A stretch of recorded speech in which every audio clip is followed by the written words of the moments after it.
If you want to go fast, go alone. If you want to go far, go together. And I think big things are accomplished with teams. Because fundamentally, like anything that's really big and worth doing takes a tremendous amount of expertise, and it takes time to learn all these different skills. And so like you can't live 20 lifetimes. And so like no matter how smart you are, you have a lot more leverage finding people who are exceptional at these things and just bringing them in. So like, oh, I'm going to leverage this 20 years that they already spent there. I don't have to spend those 20 years. I have all that experience and skill set. I'll just bring them on in, right?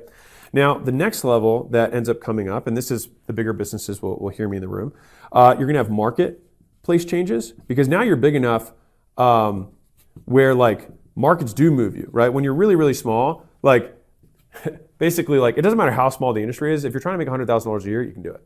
Because the industry is probably, if it is an actual industry, is going to be significantly larger than $100,000, right, in terms of revenue. And so it's almost an inconsequential amount of money, not saying to you as a person, but to like in general for a marketplace, it's not a lot of money. And so as you get bigger, like if a market shrinks by 20% and you're a huge part of that market, like that will affect you, right? And also to the same degree, as you make more money, regulators begin to target you and try and find things that you are not being compliant for. Like Elon talks about this now. This is not a political comment. I'm just saying, like, if you look at Amazon, look at Fortnite, look at Reebok, just in the last year, all of them have been hit with FTC suits around something that's not compliant. And so I will just say one thing on this, then I'll move on, which is fundamentally when 100% of businesses are not obeying some law, then there's probably a deeper question, which is the law just? And who are the ones who are making these laws? And are these people who are qualified to make them based on their business experience? And so I want to be clear, I think there's always, it's important to have rules of the game in order to play any game. But I do also subscribe to Elon's perspective of like, if there are too many referees on the field, you can't play the game at all. And so, but these are facts of life. And so to loop this to what I was talking about at the beginning, which is the advantage they have as an underdog, is you don't need to worry about all these other things yet. And these things are coming, but you don't have to worry about it yet because like you're not big enough for a regulator to give a shit about you, honestly, right? Like your friends and family, like maybe you're just getting started. And so these are things that are coming. The competitors will change in their sophistication and in the pressure that you're exposed to. And you just got to stand tall and deal with it.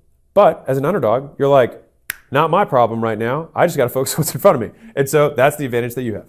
And part of the difficulty with the friends and family and sometimes customers is, well, I'll just tell you a story that I think will illustrate it. So I wrote this narrative when I was a gym owner, when I was probably 23, 24 years old. Now I like writing. I got a creative writing scholarship back in the day. I ended up not taking it. But I like writing. I was head of the creative literary magazine in high school. It's something I enjoyed. So I wrote this article basically, or essay called Everyone Believes in the American Dream Until It Comes True. I was struggling with this difficulty of my reality, which was that, when I started out in the gym, which was my first business, I didn't have enough money for 2 rents. And so I had saved up all my money for 2 years to start the gym, and I didn't have enough money for rent, so I just slept at the gym, which I was fine with. And customers basically could figure out because they could see my pillow in the corner, like they kind of got what was going on. And they were like, good for you for pursuing your dream, like that's awesome, like keep at it. And then like the gym started to grow, right? It started to fill up. I started to be able to hire employees, and probably 9 months later or a year later, I'd come in, and at this point I have a manager for the location, and it kind of runs not without me, but like I owned it more than me running, working inside of it.